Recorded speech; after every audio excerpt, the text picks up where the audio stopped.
પણ યાદ રાખો, કોઈ પણ વસ્તુ જે છે એને સદુપયોગ જો કરવામાં આવે તો એનું પરિણામ સારું આવશે, અને જો એનો દુરુપયોગ થશે તો પરિણામ તમે જોઈ રહ્યા છો. તો આપણે આનો સમન્વય કરવાનો છે. જીવનને સુવ્યવસ્થિત રૂપમાં જીવવું છે, સારું જીવવું છે, અને જીવનનો બેઝ કેવો હોવો જોઈએ. પ્રભુપાદ કહે છે simple living and high thinking. આપણું લિવિંગ જે છે, રહેણી કહેણી છે ને, એ સાદી હોવી જોઈએ, સરળ, અને આપણા વિચારો જે છે ને એ હાઈ, ઊંચા હોવા જોઈએ. આજ વિપરીત થઈ ગયું છે. વિચારો તો એવા છે ને, કદાચ કોઈને કહેવીને પેપર ઉપર લખો ને તો વાંચીને માણાને એમ થાય આત્મહત્યા કરી લેવી છે. વિચાર આટલા નબળા થઈ ગયા છે. અને રહેણી કહેણી તો એમ લાગે કહો આનથી હારો માણા જ નહીં હોય સુરતમાં કોઈ. બહારથી સોફેસ્ટિકેટેડ પણ અંદરથી હડ્યા. ઓલું ફર્નિચર હોય ને, આમ બહારથી સારું દેખાય પણ ઉધઈ ખાઈ ગઈ હોય અંદર તો સારું અડોતા ભૂકો થઈ જાય. એમ આ વાસ્તવિકતા છે. અને એટલે જો આજના યુવાનોની સહન શક્તિ આ બધું ખતમ થતું જાય છે. અચ્છા, એક વાત મને ઘણા સમયથી મનમાં હતી કે પરીક્ષા જાય, રિઝલ્ટ આવે એટલે સીધું આવે કે 8મા ધોરણમાં ભણતા વિદ્યાર્થી આત્મહત્યા કરી, 10માં ભણતો તેણે આત્મહત્યા કરી, 12માં ભણતો તેણે આત્મહત્યા કરી. તો એક વિચાર એ થયો કે માની લો કોઈ છોકરો નાપાસ થયો, કોઈ ફેલ થયો, તો એને મરવાની શું જરૂર છે? અને હકીકત જે લોકો કહેતા હોય ઘરેથી પ્રેશર, આવું કઈ હોતું નથી. આ રિયાલિટી જે છે એ કહી દઉં તમને, કોઈ પ્રેશર નથી. બિચારા બાપા જ નહીં ભણ્યા, એ શું પ્રેશર કરે? એને ખબર જ છે ભાઈ ન ફાવતું હોય ના આવી ધંધે. ગુજરાતમાં તો સરળ સીધી પદ્ધતિ છે. પણ આ આત્મહત્યા વધવાનું કારણ શું છે જાણો છો? કે ઈ બાળક જ્યારે કોઈ નશામાં, કોઈ વ્યભિચારમાં ફસાય છે, અને જ્યારે એની ઉપર લેણું થઈ જાય છે બહારના મિત્રો પાસેથી કે આ વ્યાજંકવાદીઓથી ઉછીના લીધા હોય ને ભરી ન કે ને, એટલે પરીક્ષાના રિઝલ્ટનું બહાનું બનાવી અને બાળકો આત્મહત્યા કરે છે. આ રિયલ કારણ છે આત્મહત્યા. એટલે વાલી તરીકે આપણે જો ધ્યાન રાખવું હોય તો બાળકોનું આ ધ્યાન રાખજો. ટકા કોઈ મેટર નથી, વાસ્તવિકતા છે હલવાઈ છે ને. 10% આવી ગયા હોય ને પછી બાળકો આ પગલું ભરે. અને બાનું ક્યાં જાય? રિઝલ્ટ ઉપર. ક્યારું પરીક્ષાનું છે ને દબાઈ જાય આપણું. આમાં બહુ આજની યુવા પેઢી તમે વિચારી ન શકો ને એટલા પ્રેશરમાંથી જઈ રહી છે, અને સહનશક્તિ શૂન્ય થઈ ગઈ છે. આ બધાનું એકમાત્ર કારણ છે પોતાના મૂળથી જુદા પડી ગયા છે, ધર્મથી જે જુદા થયા છે. તમે એક માતા પિતા તરીકે તમને વિચારાય નહીં હોય, એને તો જયારે સમાચાર મળે ને દીકરો નથી ત્યારે ખબર પડે ખરું આમ કેમ કરી નાખ્યું છે. જેવો ઘર સંપન્ન હોય, બધું હોય, બહુ વિચાર કરવો પડશે આપણે. શું કામ હું તમને કહી રહ્યો છું એ કહું કે ધર્મ અને ભગવાનના વિરોધમાં જે આપણી બુદ્ધિ આવી ગઈ છે ને.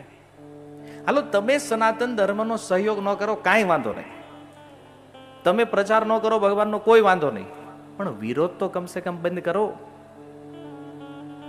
સારું આપણીથી નથી થતું કાંઈ વાંધો નહીં, ધર્મનું ખરાબ શા માટે કરો છો?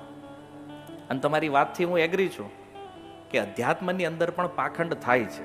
કદાચ 80% પાખંડ છે સમજી લો, પણ 20% જે સત્ય છે તો આપણે ઈ પાટલી બેહો ને ભાઈ, ઓલામાં શું કામ જવું છે? આ આપણે પણ સમજવું પડશે, અને આપણે આપણા આવવા વાળી પેઢીઓને પણ સમજાવવું પડશે કે ધર્મ જીવનમાં કેટલો જરૂરી છે. તમે જો હવે એક પેઢી આગળની જોઈ, એક પેઢી વાહે વયા જાઓ. આપણા જે દાદા છે કે આપણા પરદાદા જે હતા, સમસ્યાઓ એના જીવનમાં પણ આવી છે, એ લોકોએ ઘણું બધું સહન કર્યું છે, પણ આવા રસ્તા એને ક્યારેય લીધા નથી. શું કામ જાણો છો?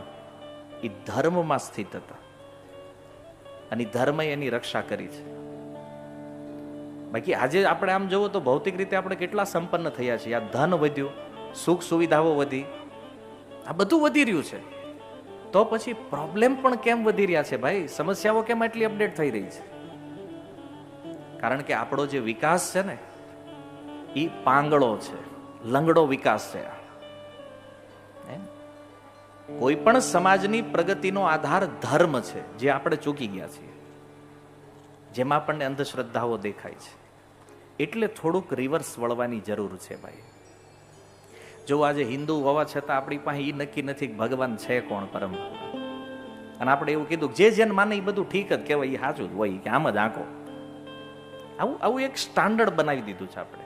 અરે ભાઈ, ભાગવત કહે છે એતે ચ અંશ કલા પુંસ કૃષ્ણસ્તુ ભગવાન સ્વયં. આ ક્લિયર પ્રમાણ છે, પણ સિદ્ધાંત ખબર નથી. એ જ કૃષ્ણ જ્યારે જરૂર પડે ત્રેતા યુગમાં ત્યારે એ રામ બને છે. એ જ કૃષ્ણ ક્યારેક વિષ્ણુ બને છે. એ જ કૃષ્ણ ક્યારેક વામન બને છે. એ જ કૃષ્ણ ક્યારેક નરસિંહ બને. આ જુદું નથી, એક જ તત્વ છે.